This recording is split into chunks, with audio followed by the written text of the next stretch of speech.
김영란법. 첫째, 공직자들이 돈이나 선물, 향응을 받으면 무조건 처벌하는 법입니다. 그 공직자의 가족도 받으면 안 됩니다. 김영란법 둘째, 공직자가 자신의 가족이나 친척 등과 이해관계가 있는 일은 맡을 수가 없습니다. 이건 역시 맡으면 처벌입니다. 바로 이게 김영란법의 원안이지요. 그런데 꼭 원안대로 통과시키겠다던 국회가 논의를 해보니까 원안대로 가기는 어렵다는 일부 문제 제기가 나오면서 지금 멈춰버렸습니다. 이 법안과 관련된 논란을 저희도 여러 번 중계하면서 도대체 이 법을 고안한 분은 이 상황을 어떻게 보고 있을까 궁금했는데요. 하지만 단 한 번도 공식 입장을 밝힌 적이 없었죠. 오늘 어렵게 이 자리에 모셨습니다.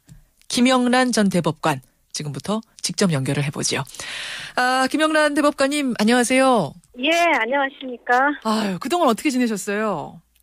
그냥 학교에서 강의하고 집에 있고 그랬죠 뭐. 김영란이란 이름이 이틀에 한 번씩 신문에 뉴스에 오르내리는 거 보면서는 기분이 어떠셨습니까?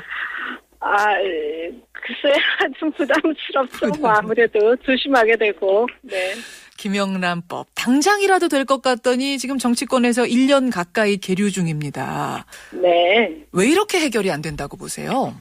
그러니까 사실은 많은 검토가 필요한 겁니다. 예. 그래서 저는 이 논의 자체가 활발하게 이루어지는 게 훨씬 더 다행이다 이렇게 생각하고 있습니다. 오히려 네네. 그 말씀은 이렇게 논의가 활발하게 이루어지고 시간은 좀 걸리더라도 정확하고 사회적 합의가 이끌어진 상태에서 통과되는 게 좋다 이런 말씀이세요? 네, 바로 그렇습니다. 예. 근데 말씀하신 것처럼 정말 사회적 합의가 여러 가지로 활발하게 이루어져서 통과가 되면 좋습니다만 지금 좀 통과가 되느냐 마느냐 암초에 걸린 느낌입니다.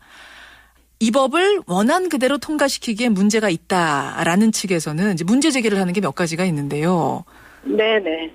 우선 선물, 향응 등을 받으면 대가성이 있든 없든 처벌하고 공무원 자식뿐만 아니라 가족도 그 대상에 포함시키도록 한다라는 부분에 대해서 예를 들어서 내가 공무원인데 서울 공무원인데 제주도에 내려가 있는 동생이 생일 선물을 받았다. 그러면 그것에 대해서도 처벌을 받아야 되느냐? 뭐 이렇게 문제 제기를 합니다.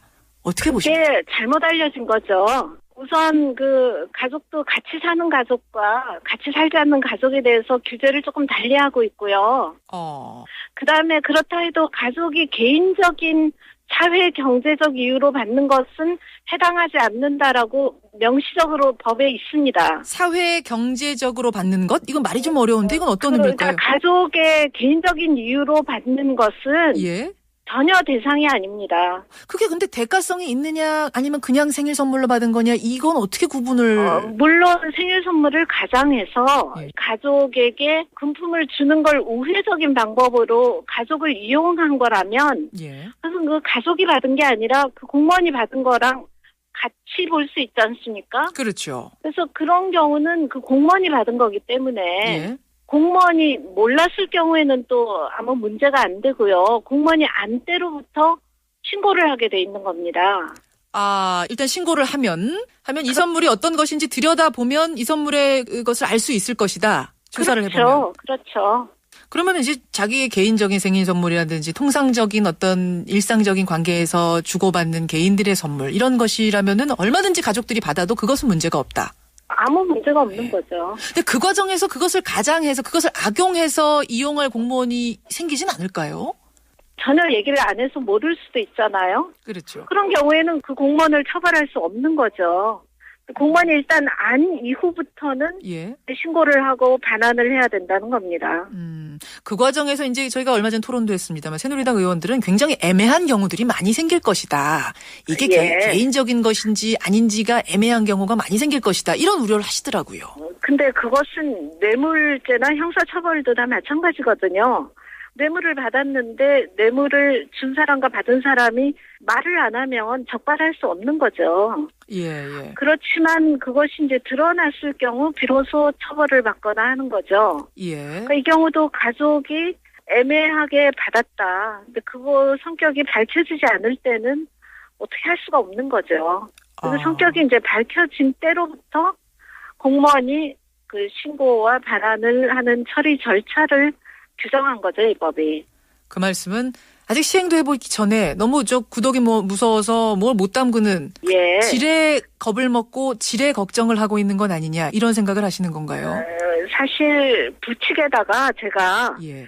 이것이 굉장히 문화를 바꾸는 법이기 때문에 부칙에다가 개정 공포 후 1년 후부터 이 법이 시행된다 이렇게 넣어놨어요. 아하. 그러니까 1년 동안 저희가 이제 이런 거를 구체적으로 직접 실험을 해보는 거죠. 예. 그 다음에 처벌 규정은 2년 후부터 작동한다고 부칙에 넣어놨습니다. 그러니까 지금 당장 막 공무원들을 처벌하자 이런 게 아니고요. 예. 서서히 바꿔나가는 거를 기다려서 우리 문화를 바꿔나가는 것이다. 이런 컨셉으로 만든 거거든요. 그러니까 처벌을 목적으로 한 법이 아니라 예. 공무원 문화를 우리 사회 문화를 바꾸는 것을 목적으로 한 법이다. 그래서 유예 기간도 상당히 길게 둔 것이다 이런 말씀이시군요. 예, 그렇습니다. 알겠습니다. 그뿐만 아니라 이제 이런 부분 문제 제기하는 분도 계세요.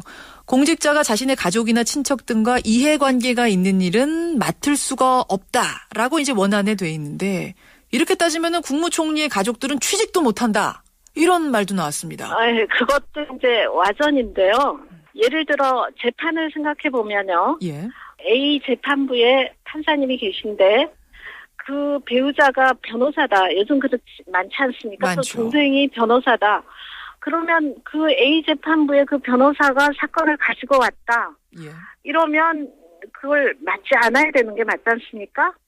그러면 B 재판부가 하면 되는 거죠. 예. 그것과 마찬가지로 이것도 어떤 과장님이 계신데 그 과장님이 직접 결제하는 업무인데 자기 동생이 그 상대방이다. 예. 그럴 경우는 B 과장이 대행을 하시면 되는 거죠. 예. 그런데 예. 국무총리께서 우리나라의 모든 업무를 전부 직접 처리하시는 게 아니잖아요. 그중에는 과장 정결도 있고 국장 정결도 있고 장관 정결도 있고 다 정결이 있잖아요. 예. 그것은 국무총리하고 아무 상관이 없는 것이고요. 그러니까 지금 너무 폭넓게 적용을 해놓고 걱정을 하고 있는 건 아니냐 이 말씀을 하시는 거군요. 그러니까 그 변호사와 판사의 관계를 생각해 보면 지금 법원은 그렇게 다 이미 법에서 그렇게 되어 있거든요. 예. 행정 업무도 똑같이 할 수 있다는 거죠. 근데 만약의 경우에 말입니다. 이제 만약이긴 합니다만 네네. A 과장이 처리한 업무, 이제 결제를 해야 되는 업무가 자신의 동생과 연결돼 있기 때문에 B 과장한테 이 업무를 밀었어요. 그런데 A 과장이 B 과장에게 어떤 압력을 행사한다든지 뭐 얘기를 잘해서 이것 좀 어떻게 잘해줘라고 이렇게 얘기하는 꼼수가 생기진 않을까요? 물론 그럴 수도 있지만요. 일단은 A 과장이 직접 처리하는 것보다는 투명성을 확보할 수 있다는 거죠. 그나마. 네네.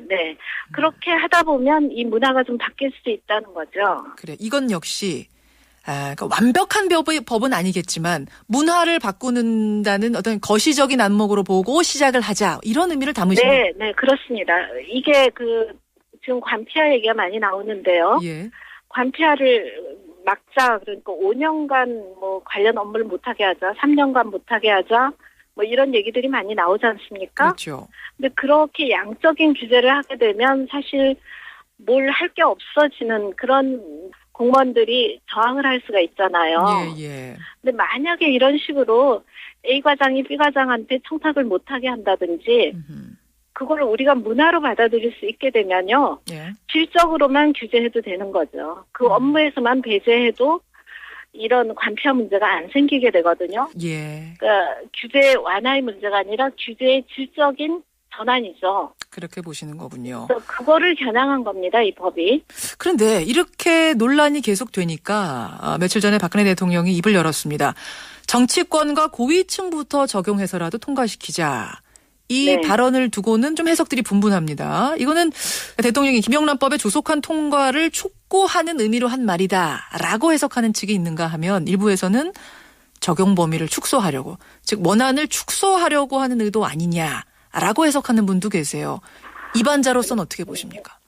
대통령께서 그거를 축소하시자고 할 리는 없을 것 같고요. 제 생각에는 예. 이제 이게 뭐 너무 아까처럼 생일 선물도 못 받느냐라든지 국무총리 가족은 한국에서 뭐 취직도 못 하느냐 이런 식의 좀 잘못 알려진 측면이 있기 때문에 그런 문제 때문에 이 법의 통과가 늦어질 걸 우려하셔서 그렇게 말씀하신 거라고 저는 해석이 되고요. 그리고 만약에 이 법의 본래 뜻이 예. 잘 논의되어서 알려진다면 예. 그런 문제는 염려하지 않으셔도 될 것 같고요. 그러면 정치권과 고위층부터라도 적용시키자, 거기서부터 시작을 하자라는 것에 동의하시는 건가요? 아니면은 조금 더 논의를 활발하게 해서 통과시킬 때 전 공무원에게 다 해당되는 문제로 통과시키는 게 낫다고 보시는 건가요? 저는 후자의 입장이죠. 왜냐하면 범위를 한정하려면 법을 전체적으로 다시 손대야 됩니다. 아하. 그렇게 하면 더 시간이 많이 걸리고 하위공직자와 고위공직자의 지켜야 될 규범의 차이라든지 이런 거에 대한 더 깊은 생각을 해야 됩니다. 예. 조금 더 논의를 해서라도 반드시 원한 그대로 공무원 전체 행동 강령으로 통과시키자라는 의견. 저는 그렇게 생각합니다. 그런 식으로. 네. 더 좋은 안이 나오면 물론 저도 동의를 하죠. 만약 그럼에도 불구하고 이대로 흐지부지 끝까지 통과가 안 된다면? 저는 통과될 거라고 생각하고 있습니다. 너무 낙관하시는 거 아니에요? 대통령께서 여러 번 통과를 주문하셨고, 국회의원들께서도 이 법에 좀 더 좋은 발전을 추구하시는 거지, 통과를 안 시키겠다는 건 아니니까요. 예. 좋은 발전된 법이 나오면 좋겠죠, 뭐. 알겠습니다. 김영란 전 대법관 반드시 통과가 될 것이다 확신을 하시는 김영란 네, 전 그렇습니다. 대법관 만나고 있습니다.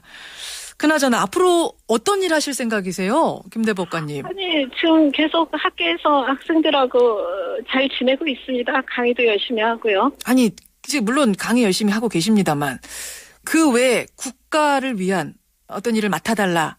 이런 제안 혹시 받으셨어요? 이번에 국무총리 제안 받으셨어요? 안 받았다니까요. 안 받으셨어요? 예, 안 받았다고 얘기를 하는데 다들 안 믿으시는 것 같아요. 왜 그러시는 거예요?